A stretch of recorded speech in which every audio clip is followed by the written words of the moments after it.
people had tried to plot communities against each other. It's like, that mistrust about, oh, do I want to bank when they got bad customer service? Well, that's true. All places have bad customer service, and they have good customer service, but it's what you choose to deal with, because some people still go to McDonald's and Walmart every day, knowing that we got 1,000 people in here and one line open. But Right.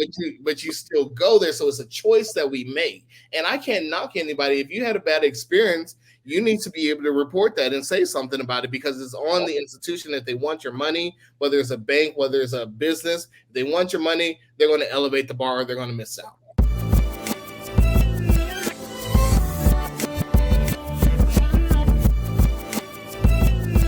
Soundtrack's at it again.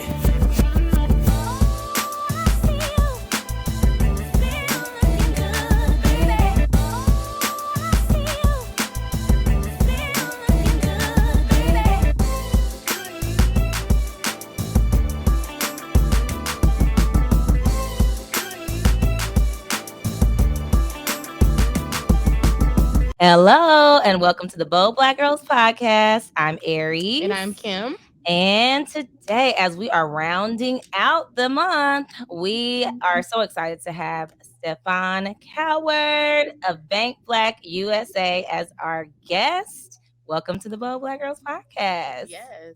Thank you for having me. Yes, we're excited. So we are going to be talking about banking black today. I was so happy because I met Stephone a couple years back.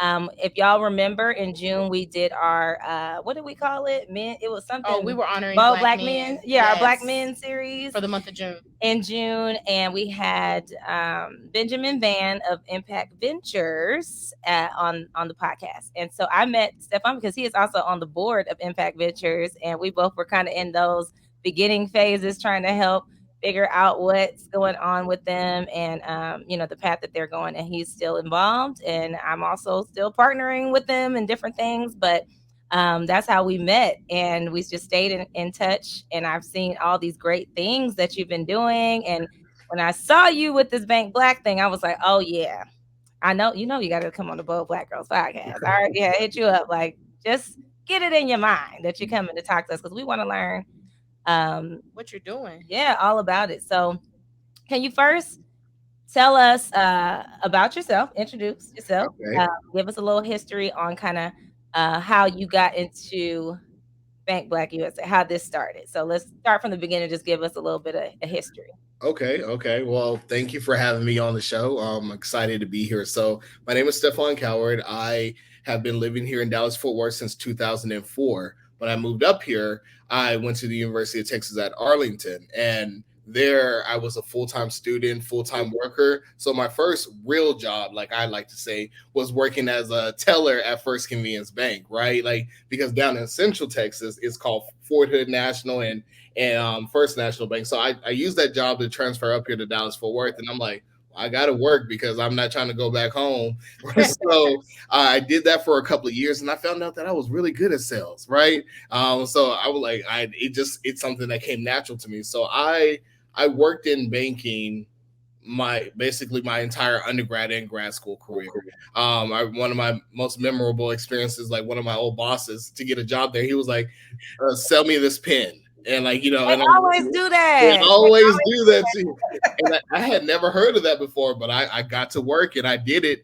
And so what I found out is that I was pretty good at banking, and it was paying the bills to go through school. So I've had an opportunity to work at so many different banks. I used to have this joke that every time I worked at a bank, it ended up getting bought out by somebody. I'm like, what's going on with me? I'm like, everywhere I go, there's a bank getting bought out. So I would say about 2010 is when things started getting a little bit more serious to me. I'm a member of Kappa Alpha Psi fraternity, and we had something called the Kappa Alpha Psi Federal Credit Union, and that was like right at the height of the financial crisis that was going on in the country during that time.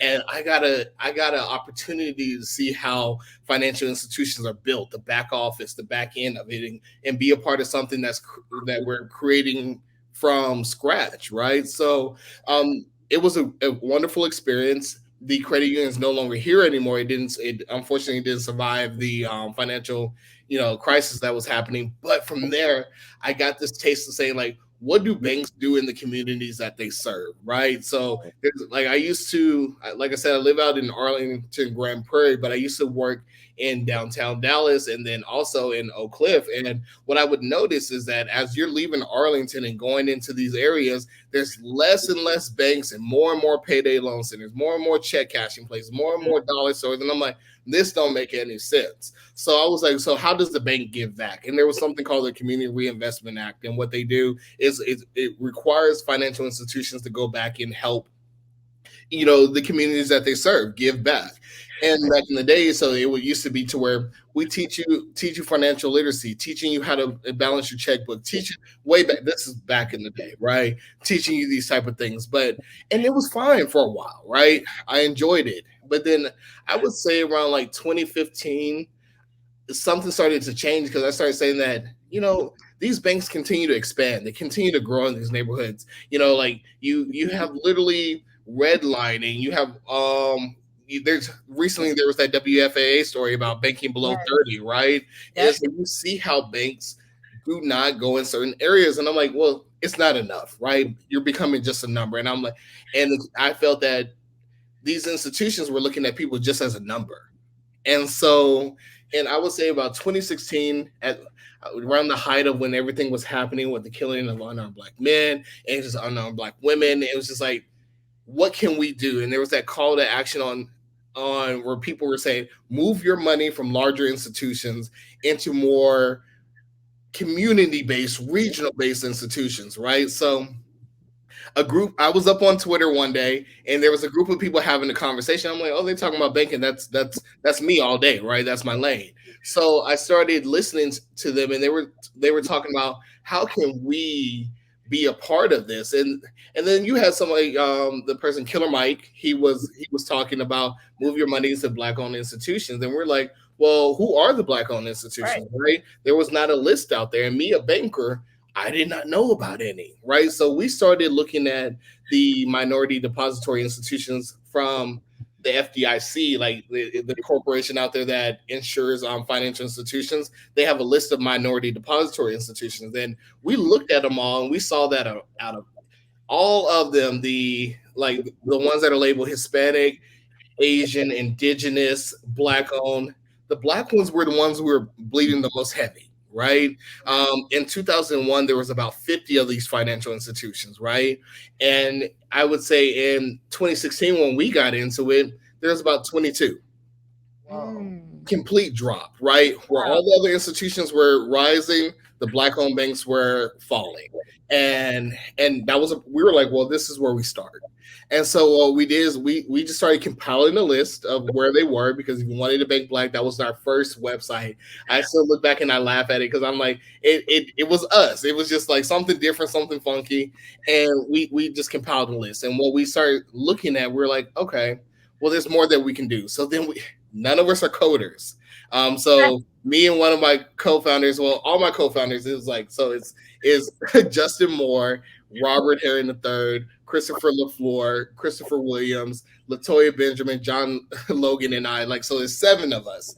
There was a bigger crowd, but then it just started whittling down, right? And so we were like, what can we do? And so Justin and I, we created an app. And like I said, we're not coders, right? And we're just like, well, we need to have something in the palm of your hand because not everybody's at the website. So we created something with a geolocational tool. You put in your location and you'll be able to see where's the nearest financial institution around, the area. And so that was successful. It's still available on Apple and the Google Play Store. So that version of it, we're in the process of revamping it. It's a long time coming, but it's coming. And so what we saw is that more work needs to be done, right? When it comes to Black financial institutions, there's all these myths about supporting them, oh, we don't support Black businesses because of this, because of that. Where are these institutions at? Well, I'm like, yeah, there's a Chase and there's a Bank of America on every corner, but what we have found out is that these Black-owned financial institutions, they they reside in those places called banking deserts. Like many of them are, and banking deserts are usually communities that lack financial service providers, right?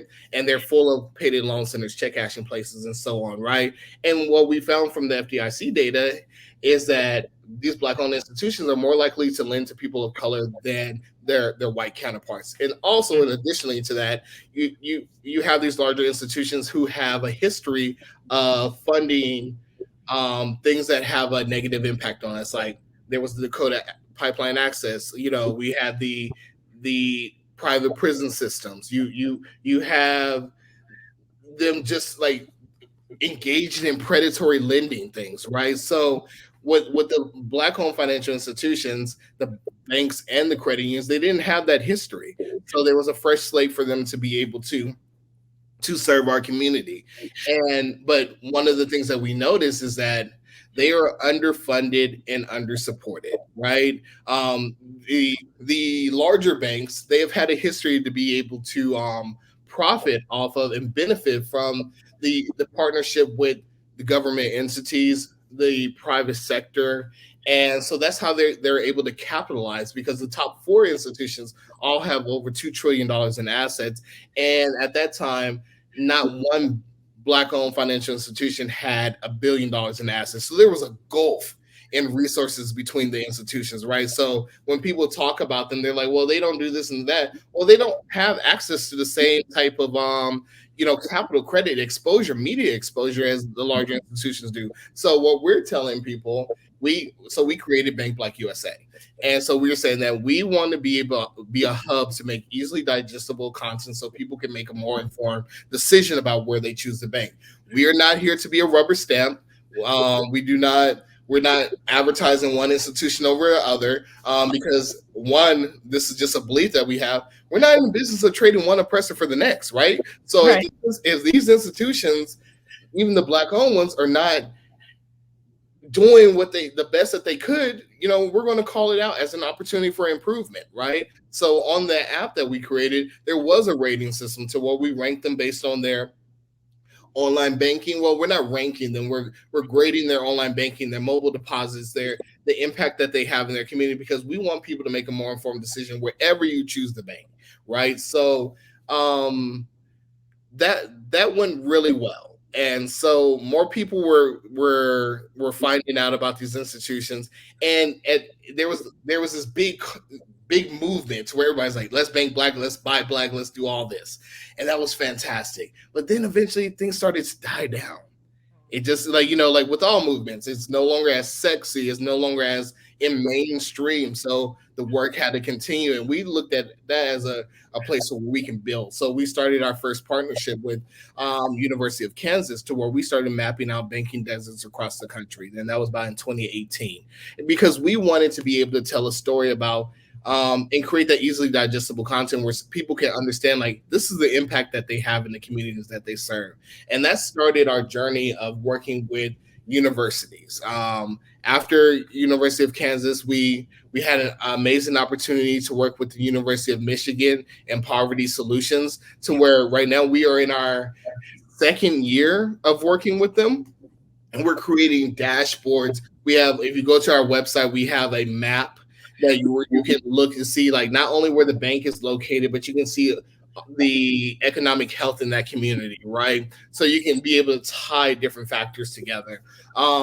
So we started creating resources, and at that time we said we need a vehicle for this, right? Because Bank Like USA, it's just like, it's something that we do because we're passionate about it, not because it makes any money, because it doesn't. Like, it's just because we're doing it for the love, right? And so So is this a nonprofit? Yeah.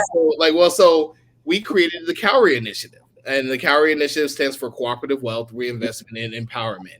And it's a play on the Cowrie seashell, which was a West African form of currency back in the day. So that is the home of Bank Black USA. And from there, we just recently had an opportunity to work with North Carolina State University, to where we're broadening the conversation, not just about banking, but we're talking about cooperative wealth and community land trust.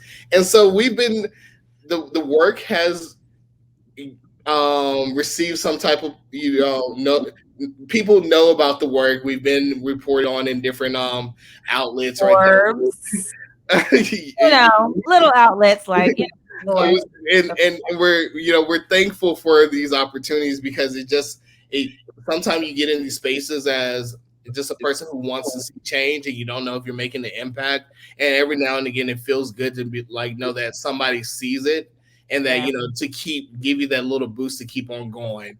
And so 5 years later we're here. We're getting ready to relaunch the website once again. We partnered with an amazing company named Instrument, and they're redesigning the website. So on December 16th, you're about to see a new version of the website with so many more tools and resources that I just can't wait.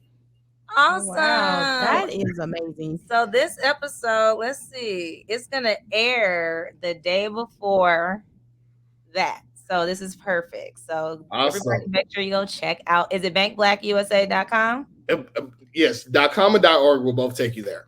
Okay, perfect. I love this. I do too. There's so much attached to it. Like when you think about it's not just about going, okay, I'm a bank black. Let me just go and that's where I'm gonna have my check signed and all that. It is, but there's so much more to it, like getting loans, home loans, car loans, business loans, mortgages. And so I'm from Chicago, Stephone. So I went to Chicago and I took a friend with me and she was like, "You lived in this place?"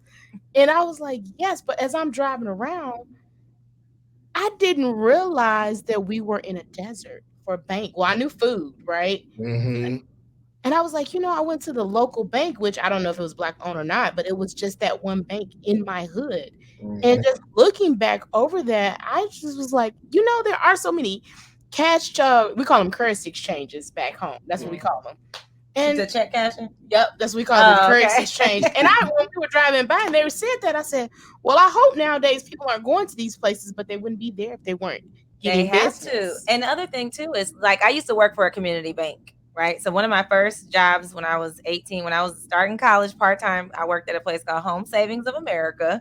But it was it was only a 4-teller bank, little bank that we knew every customer, and Washington Mutual bought us out. So all these little banks that were around, we all got bought out by Washington Mutual and it became this big giant corporation at this point. I worked at Washington Mutual, so yeah, I remember that. Yeah, so yes, I definitely did that. So I'm like, as you're talking, I'm like, you never really think about how stuff is connected. Everything. Yeah. So what are you seeing now as far as like, I know because you brought us up to kind of certain time frame, but like everything last year with all the George Floyd stuff and all these companies putting out their statements saying what they're going to do and all this investing. And last week we just saw that Netflix invested $100 million into multiple black banks. What was your all thoughts on that, and how does that affect Bank Black USA? I would say it's about time.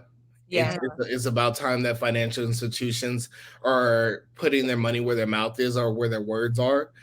Because we have a history of financial institutions and just companies in general putting out these statements of platitudes. That's why that's what I think they are. Just like oh, we're with you, we stand in solidarity with you, but nothing ever happens, right? There's no accountability. And and it worked for them, right? But something happened in 2020. It was just like people had enough. So you started off with Calvin Martyr. He had that Blackout Tuesday, and shout out to him. Like he's doing fantastic work. So where you're saying like, hey, we on certain days we're not going to we're going to support black owned businesses, right? And then we started seeing trickling on our website when we're looking at the analytics. It was an explosion of people coming to the website looking for ways to how can they move their money. There was something in the atmosphere to where people were very serious about it in a way that it was, you can see it, right? So there was a flood, like all of the banks were overrun with deposit, right? And that was fantastic, right? But here's the thing. There was not any big partners who had just made the move to say that they're going, like big institutions say that we're going to move our money, Right. So then you have Netflix come along and saying they're going to move 2% of their cash over to Black-owned institutions, and they were going to split it up. I believe it was Hope Credit Union. There was a couple of other ones that they were going to move their assets to. So 2%, that's still like a lot of money for Netflix. Netflix, right? Yeah, For exactly. Netflix, right? Like it's like $100 million or something. Like I don't have the exact, Yeah, you I know, think it was 100 million. yes. So you have people like that, but then you started seeing people like Biogen, Oracle, PayPal, the Atlanta Hawks, like, people starting to move their funds. And for me, it was fantastic to see, because for 5 years we've been talking about this, and it was like almost like you're yelling into the wind about this, and people like, oh, that's that guy who's talking about banking black, like, but then I'm like, okay, well, people are seeing that the work that needed to be done, and we were pleased by it. I think that the it was really good for the institutions. But what I use this time to tell everybody is that moving deposits is only one part of the conversation, because when you move deposits, it requires that institution maybe to pay interest on that. So a deposit is not always in the best interest of that financial institution, right? So we tell people, like, if you want to do something like the larger institutions more specifically, because they're the ones who are bringing in the larger funds over. Move your lines of credit there. Move those type of things, because that's how the bank makes money. Like, because like they can charge interest on the loans that they give out. That's how Bank of America became Bank of America. That's how JP Morgan Chase became Bank of, who they are, because they had a history of partnering with the government in these institutions to be able to build their capital. That's why they have over $2 trillion in assets, right? It's not the only reason, but that's the reason that's the leg up that they got, right? So what we tell people, and a couple of the institutions said, is that we want more of these relationships. Bring your lending over as well. So it was fantastic. We saw an explosion of people on our website. It was like, at one point we had over like 100,000 visitors who were visiting our website, according to the Google Analytics, and we're like, okay, so what are they caring about? But we saw something interesting. Like, not only were they caring about Black-owned financial institutions, that's both banks and Black-owned credit unions, they were caring about ownership. Right. So we have a page on our website talking about Black-owned stocks that you can be able to buy. Some of the financial institutions are, publicly traded. Some are on a bigger market, and some are on the smaller exchange. But you saw people going there to say, what can I? That was at one point, that was our most popular page. We laugh and we're like, we're here talking about like financial institutions, and y'all are loving this page about being able to buy. But what it taught us and showed us is that this is a dynamic movement. There's more layers to it, because banking black is one of the many steps. There was this phrase where people were talking about, okay, bank black or buy black to close the racial wealth gap. Well, we're sober enough to say that alone, banking black is not a panacea. It's not going to solve the inequality for 400 plus years of what's going on. However, it is a tool in your quiver, a part of a larger multi-pronged approach to be able to make a difference. And I think that that's what's important for people to know. It matters where you do bank. As like my graduate degree from UTA is in sustainability, and I really focus on corporate social responsibility. And so when the corporate social responsibility is saying that, my belief is that we have to not only do business, but live life in a way that does not compromise the ability of our next generation to be able to do the same, right? Like, it matters about being a good corporate citizen. And so when you're looking at these financial institutions or these larger institutions, it's no more of just words. You have to put money, where your mouth is, and actually reinvest in the community that you extract so much from, right? So, and it sounds like it's a lot more. It's deep. It's the corporate piece, right, is a big part of it as well. We could put our nickels and dimes in there, and it matters. It matters. Credit card, and stuff like that, and do our part. But where it's going to make the biggest dent is going to be when those larger companies also partner and do their business there as well. and I will say that there's something that's really important about the power of the people, right? If more people are talking about the fact that they're banking at these institutions, the larger corporations are going to start paying attention too. They look at where the deposits are going to, the direct deposits, like who's signing up for. They pay attention to that information, right? Because they gotta send out their ACH transfers to pay people. So like when you're bubbling up the conversation to where these institutions are no longer being considered lenders of last resort, financial institutions of last resort, right? They can be just as prominent as many of the other ones. So we saw all these financial, like these corporations move their money, and then you started seeing larger banks move their money, over there, or saying like, let me big brother you, and like, let me send you some assets. And on one hand, I'm like, okay, that's fantastic. We like, but on the other hand, I'm looking at you like, like this is just a opportunity to be able to eventually acquire. We know business, right? You Right. might want to just buy them out. And so what I tell everybody is like, yeah, big bank, if you want to move money or you want to support them, help them with the resources, help them with the R&D on the back end, give them additional insight, but don't try to just acquire them. Consult, be a consultant, be an advisor, Exactly. school us or whatever. But I want to ask a question that I'm sure people are thinking, because I know when I first thought about this, and I was a part of the Urban League Young Professionals back in the day.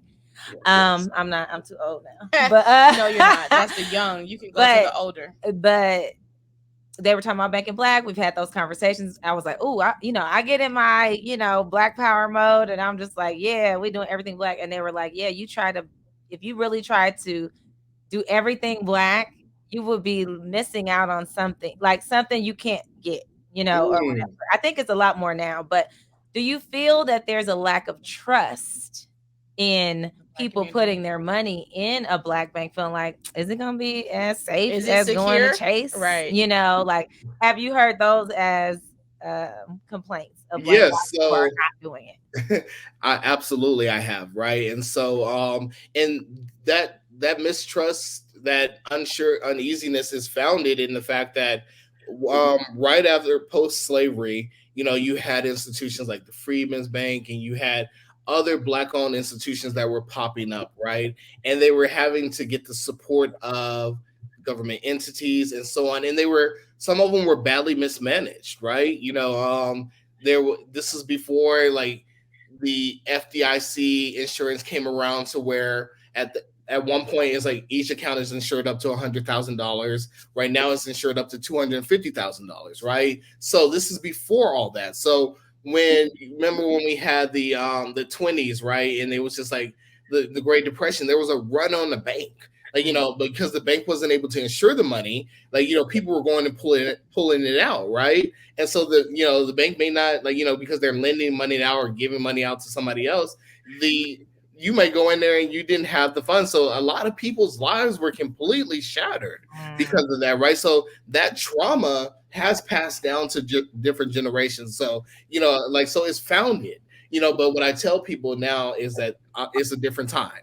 Institutions are all secure, like insured, like FDIC insurance exists. Your money, your personal money is insured up to $250,000 if you're with a bank, and also if you with a credit union, the NCUA is the counterpart for credit unions, insured to the same amount, $250,000. So you don't have to worry about a run on the bank. So but but that's good there. And then you also have the counterpart is like just a history of how life and people had tried to plot communities against each other. It's like that mistrust about, oh, do I want to bank when they got bad customer service? Well, that's true. All places have bad customer service, and they have good customer service, but it's what you choose to deal with, because some people still go to McDonald's and Walmart every day knowing that we got 1,000 people in here and one line open.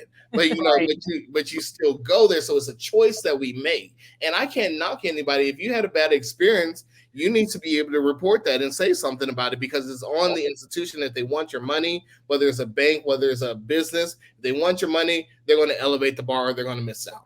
That's why you guys have the rating system. That's good, because you still got to hold people accountable. Got to hold them accountable. Yeah.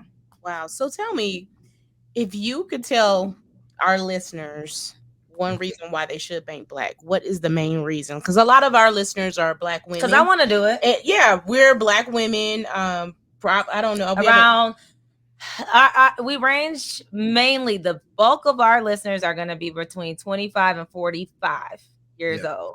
That's a big chunk of the people that's listening, and they got money, right? And we know that women are making money nowadays. Black women we're doing a thing. Mm-hmm. And we want to be able to know that our money is safe. Why should they bank black? Well, one, I would say why not? But if why not do it? Because like I'll go into a deeper explanation, right? So one, financial institutions, right? At one point you couldn't find them, right? They're located across the country, but a lot of these black-owned institutions have moved there into a digital space to where like they allow you to open up accounts no matter where you live across the country. So that's a development that's been happening over the last couple of years, to where they're expanding their reach. I would also say is that there's so many black women who are in leadership positions at these institutions. I can tell you one United, Terry Cohey, she's the president of that financial institution, the black woman running the most recognized black-owned bank, One United. You also have First Independence that's out of Detroit, Michigan. Like that's run by a black woman. Citizens Trust has several, and that's based in ATL, has several black women in leadership position. I would say Unity does in Houston, Texas. That's run by a black woman. So you have, like, not to say that you have to bank there because there's a black woman there, but we're just showing like the opportunity has been given. I'll even go into the credit union side. We have something called the African American Credit Union Coalition, run by Renee Sadoway. That's a black woman running a major coalition who is investing in credit unions. So there's representation there. I would also sit there and say that the institutions don't have, like, they have the same similar products as the larger banks do, right? So it's just a matter about how you choose to be able to bank and know that there's online banking, you have your mobile banking, you have these, like, there's an onus on you to for you to understand your own account, but then also there's financial literacy and curriculum programs that all people can be able to take advantage of, and the fact that they do give out loans, right? Right. There's so many reasons why you can, and then also they just don't have a history of funding private prisons. They don't have a history of funding like negative ecological, environmental, things like. So there's so many reasons why I would tell people to give them an opportunity. And the banker in me will tell you is that it's a journey, right? Moving your money is the most intimate thing that you can do. That's one of the most intimate parts of you, right? So I would tell people is like, you don't have to move all your money at once. Start at your own pace of what's comfort. Maybe you just want to open up a savings account, or maybe you just want a checking account on the side, or maybe you're just looking for a new credit card because these institutions have, rates that are just like some of the larger institutions. Start small, start at your own pace, because like you have to be able to understand that financial institution and make sure that it's worth your time. Because I'll tell you, if they're not right, you move on to somebody who is. And it's not like we going into banks like that. Like you don't go. I don't know the last time I walked inside of an actual bank. I pretty much do everything online or on my phone, or we're driving through an ATM. That would probably be the only thing is ATM fees if I want to get some money out. But outside of that, exactly, I can move that over to somewhere else, whatever. But I think that there's a lot of things that I could think of that we don't know a lot about that we do. Right. Yes, when it comes to the black stuff, we'd be like, well, I need to know exactly who is doing this, who's doing that. It's like, we don't even know. Do you know who got your money at Chase? No, you don't. Don't know it. You got the CEO of Wells Fargo. No offense to him, but he was sitting there saying that when it comes to hiring black talent, he was like, I can't find. Well, everybody at that bank should have taken their money out and they transferred it. And they got a history of opening up false accounts. My point is is that these institutions are out there wilding and doing other stuff, and I'm not going to make any excuse for any Black-owned financial institution. If they're not doing what they need to be doing, they need to be held accountable as well, right? But I will say, give them an opportunity the same way that they have enhanced their services, like what they can do, but as more people are banking with them, as bigger corporations are starting to descend upon them, they'll be able to reinvest that money into growing their online platforms and doing what they can to be able to reinvest in the community, because they're already lending out more than the other institutions, I'll say. We need to get these athletes and celebrities and all the people who got all the big money, put some of that up in there. Get them to start helping mortgages, sponsor some of that stuff and promote it. And also, the tech companies. We got Black folks that we complain about being some of the only ones up in these tech companies and stuff like that. We could be helping code and do the websites and all that kind of stuff. Working. There's a lot of ways that I feel like if we really just kind of come together, get a system of what is it going to take? Okay, we need the banking, we need, the housing, the this, and like really create a path that we all can say, okay, I want to be a good Black citizen. How can I make sure that my children are going to benefit from these investments that I'm making? And even if maybe opening up your kid's account at a Black bank, or whatever, your college fund or something like that. Getting your auto loan. We all drive cars. If you get a loan, just imagine we all got our auto loans from a Black bank. Everybody has a car. If you get a loan, because I don't believe in that. But anyway, that's true. That's true. But if you're gonna get one, look, if you're gonna get credit cards and you're gonna get a loan, go somewhere that at least you'll be say, okay, I probably shouldn't be doing this, but if I'm gonna do it with Black, Black. Yes. That's all I'm saying on that. I love this, and I think this is so good that. We got it. I like what you were saying about because like Netflix doing this thing, last week. The more people that are talking about it, like I started on Black Friday, they had this Bank Black Friday or something like that. What do they call? I forgot what they call. Not Bank Black, but it was like Buy Black Friday or something like that. So I did, and I went and found a bunch of small Black businesses. I was like, oh, I need some more T-shirts, for the podcast and stuff like that.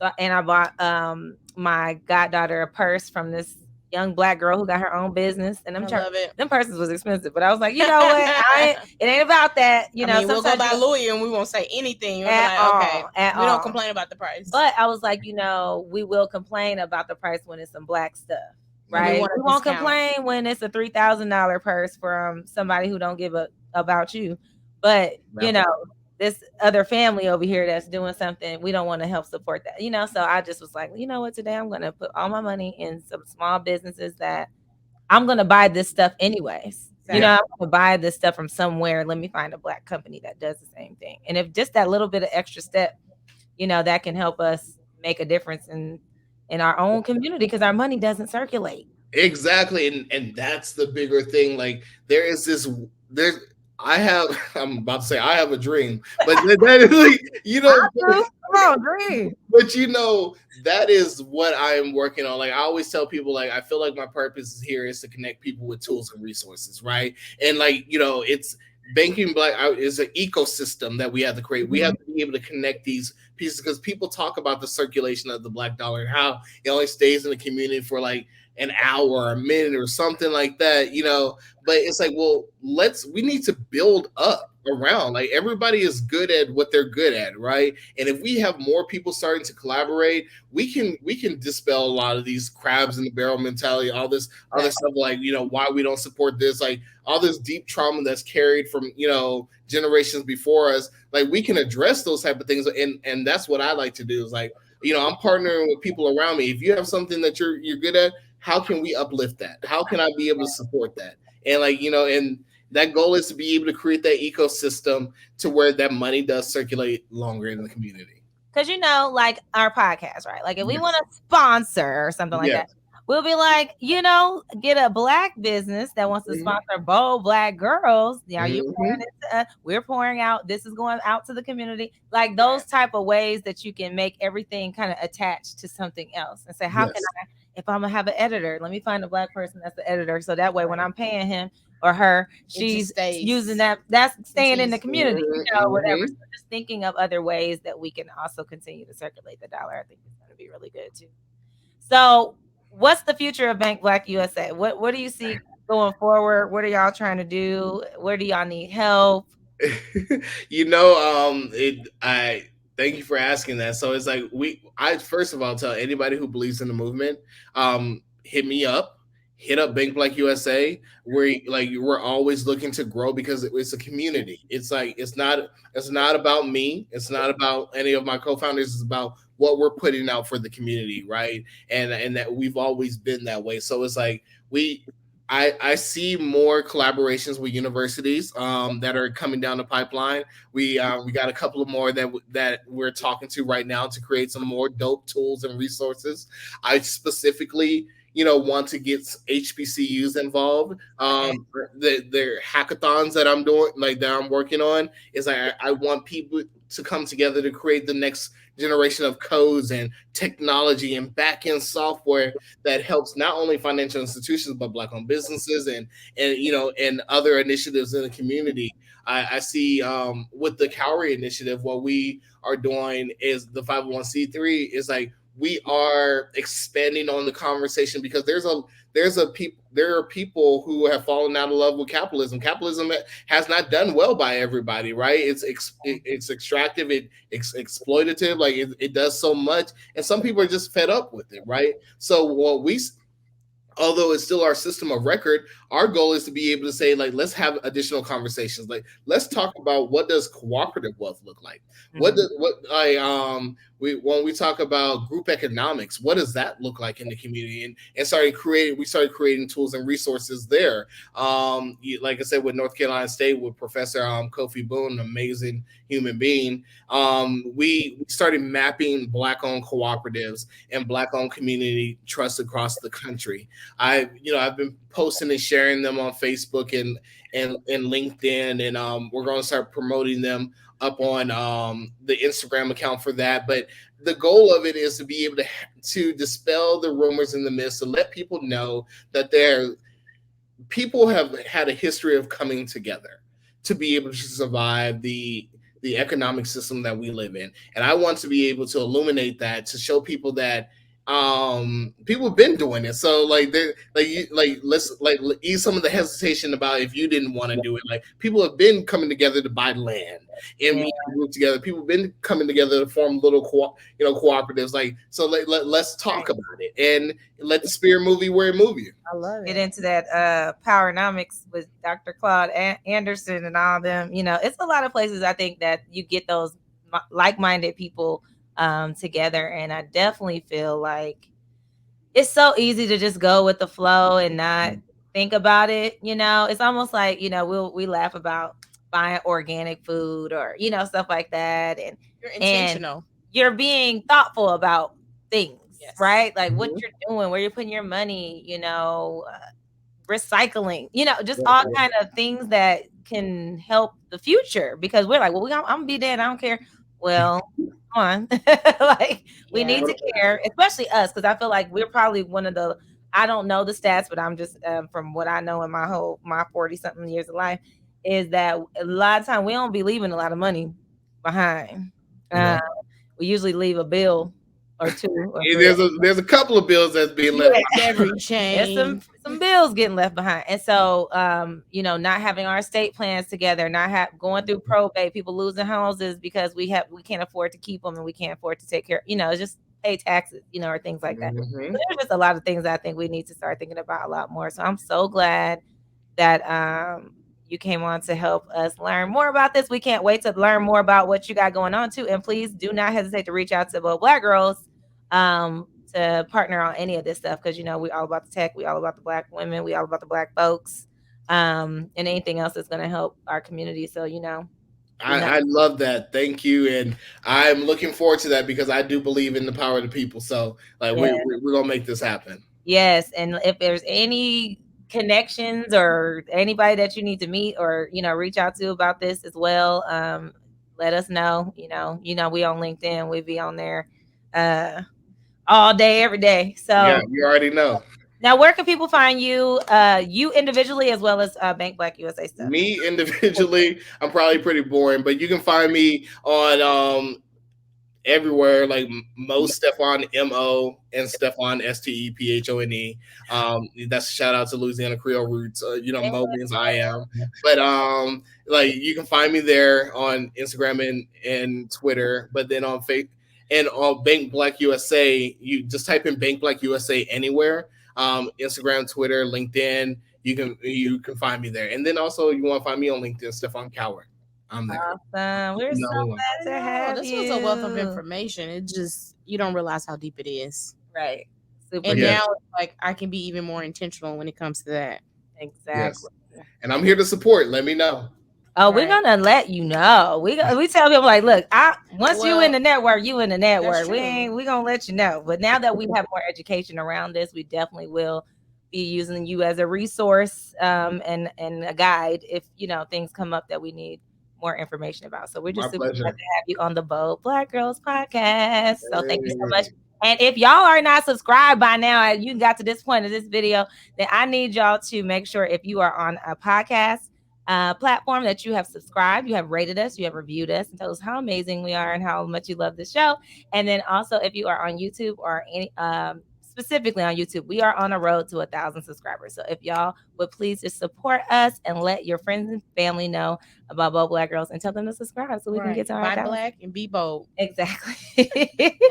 Thanks again, Stephone. We will definitely be in touch. All right, my pleasure. Thank you for having me. All right.